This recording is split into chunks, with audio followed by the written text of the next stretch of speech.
Hello friends, welcome back to my YouTube channel. Friends, कल के video lecture में हमने भारत की प्रमुख नदियों पार्ट 1 के बारे में आपको बताया था।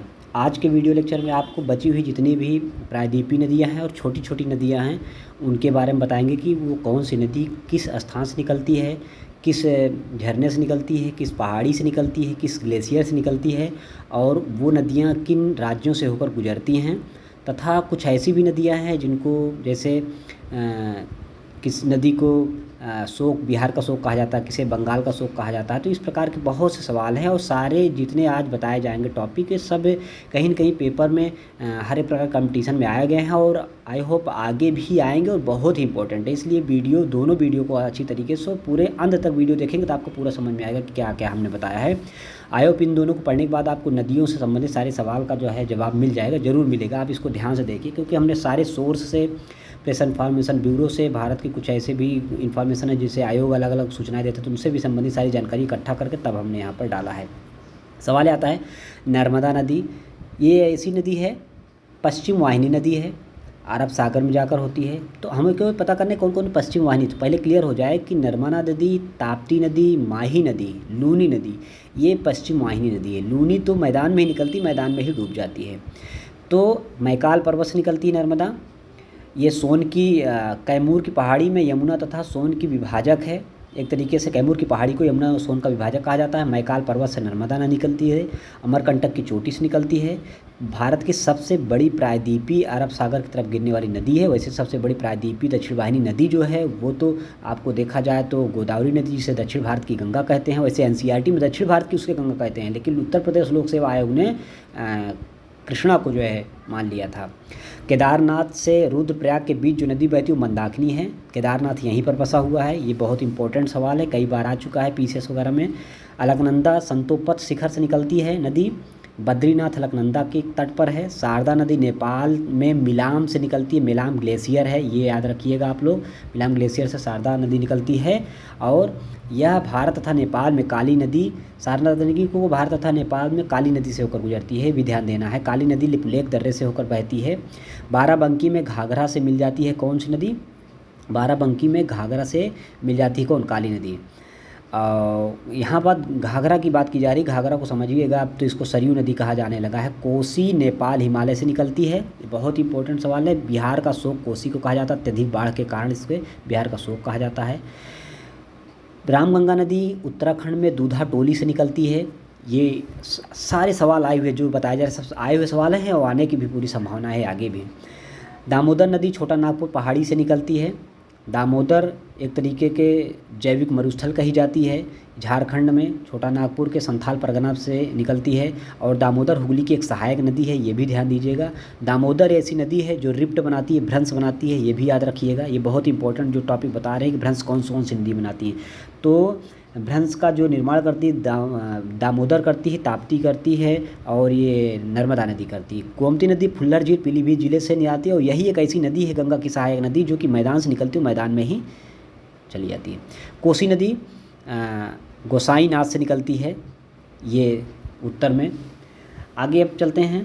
उत्तरी कोयल नदी दो प्रकार की। उत्तरी कोयल नदी है जो सोन की सहायक नदी है। दक्षिणी कोयल शंख नदी से मिलती है और शंख नदी ब्राह्मणी नदी से मिलती है। ये सब उड़ीसा की तरफ आप चले जाएंगे, झारखंड से उड़ीसा की तरफ। बराकर नदी, ध्यान दीजिएगा, बराक नदी मणिपुर से निकलती है मिजोरम की तरफ, लेकिन ये बराकर नदी की बात हो रही है। तो बराक और बराकर में अंतर। बराकर नदी दामोदर की सहायक है, हुगली से मिल जाती है दामोदर नदी, ये ध्यान रखना है आप लोगों को। और ब्रह्मपुत्र नदी आंगसी ग्लेशियर से निकलती है तिब्बत के और अच्छा संघी मोड़ बनाती है। सांगपो इसे तिब्बत में पाया जाता है। जयमौली इसकी सहायक नदी है। कामेंग सहायक नदी है। वैसे जितनी सहायक नदियाँ थी ब्रह्मपुत्र के हमने कल ही वाले वीडियो में नदी वाले में बता दिया है, आपको विस्तृत तरीके से पूरी बता दी बड़ी नदी तंत्र के बारे में। आज कुछ छोटी छोटी कहानी उनकी बताई जाएंगी।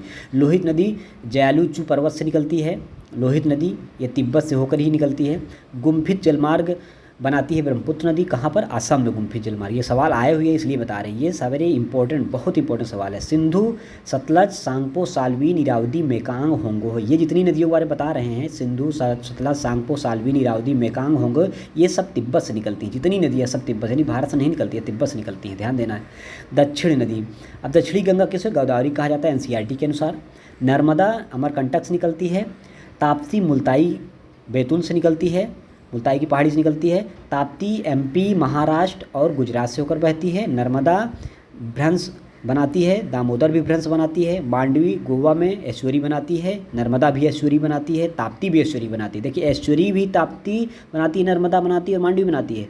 और ताप्ती ही भ्रंश भी बनाती है, नर्मदा भी भ्रंश बनाती है, लेकिन दामोदर नदी भी भ्रंश बनाती है। इसको क्या कहा जाता है, मरुस्थल, जैविक मरुस्थल कहा जाता है दामोदर को।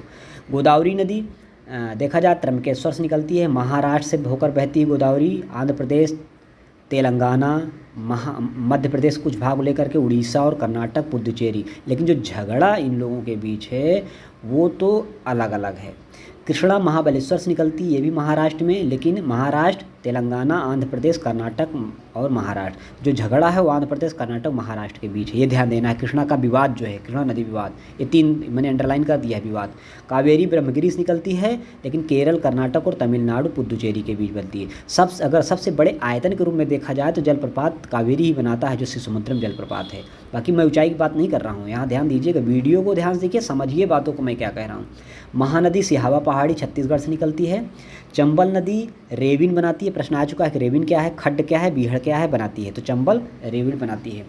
उसके बाद सतलुज नदी राजस्थान से निकलती है, तिब्बत से निकलती है। अब तक हमने इसे पूरी नदियों की कहानी इधर बताया है। अब आगे की तरफ चलते हैं तो आपको और भी जानकारी इसमें मिलेगी कि क्या क्या ऐसी चीज़ें हैं जो हमने आपको नहीं बताया है और आगे क्या बताने जा रहे हैं। तो यहाँ पर देखिए नदी तंत्र में छोटी नदियों के बारे में पूरा चल रहे हैं। तो सोन नदी एमपी शहडोल से निकलती है। दामोदर जैविक मरुस्थल कही जाती है। हगरी नदी पश्चिमी घाट में कर्नाटक और आंध्र प्रदेश, तुंगभद्रा में मिल जाती है। हगरी नदी तुंगभद्रा मिलती है, सवाल आया हुआ इसलिए इस पे सवाल हमने बनाया है। बेदावती नदी भी हगरी नदी को ही कहा जाता है।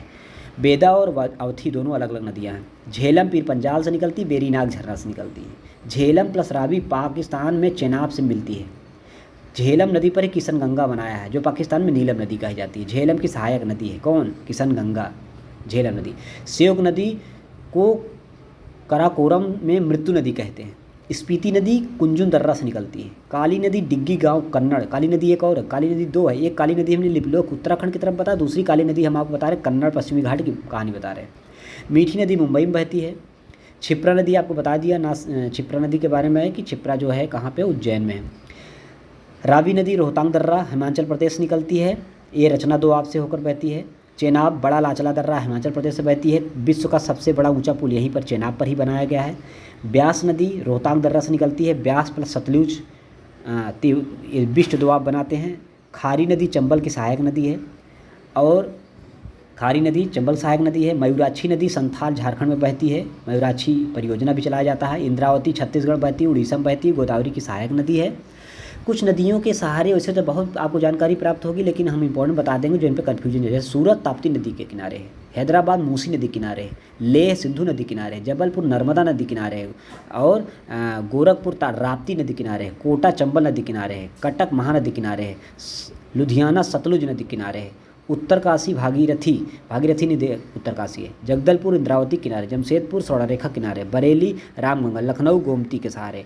और मैंने बता ही दिया नासिक के बारे में बता ही दिया था वहाँ पर जो नदी है। तो इस तरीके से हमने आपको पूरी लगभग सभी नदियों के बारे में हमने आपको इस वीडियो में पूरी बताने को, उन कहाँ से निकलती है, उन कहाँ किस ग्लेशियर से निकलती, कितनी बड़ी है कितनी छोटी है, सभी छोटी बड़ी नदियों की लंबाई के बारे में अगर देखा जाए तो हमने उसको भी बताने की कोशिश किया कि कौन सा बड़ी नदी है। जैसे गंगा भारत की सबसे बड़ी नदी, लेकिन भारत को वैसे देखा जाए सबसे बड़ी नदी के रूप में तो ब्रह्मपुत्र नदी है। सिंधु वैसे बड़ी है ब्रह्मपुत्र से, उसके बाद सिंधु आती है, ब्रह्मपुत्र आती है, तब जाके गंगा आती है, 2500 किलोमीटर आती है। और ऐसे देखा जाए तो गोदावरी नदी सबसे बड़ी नदी है, दक्षिण भारत की तरफ बहती है। तो गोदावरी के बाद जो होती कावेरी आती है, फिर कृष्णा आती है, फिर कावेरी आती है। ऐसे छोटी छोटी नदियों के बारे में बताया हमने। माही नदी के बारे में बताया कि पश्चिमी वाहिनी कौन है, दामोदर कौन सी है, रिप्ट कौन बनाती है, कौन नहीं बनाती है, सूरी कौन बनाती है, डेल्टा, बाकी सारी नदियाँ डेल्टा बनाती, 3-4 नदी ऐसी है जो पश्चिम भारत की तरफ जाती है तो ऐश्वरी बनाती हैं, बाकी सब क्या बनाती हैं, पूर्व की तरफ बहने वाली नदियाँ। तो ये बात बहुत ध्यान से देखना।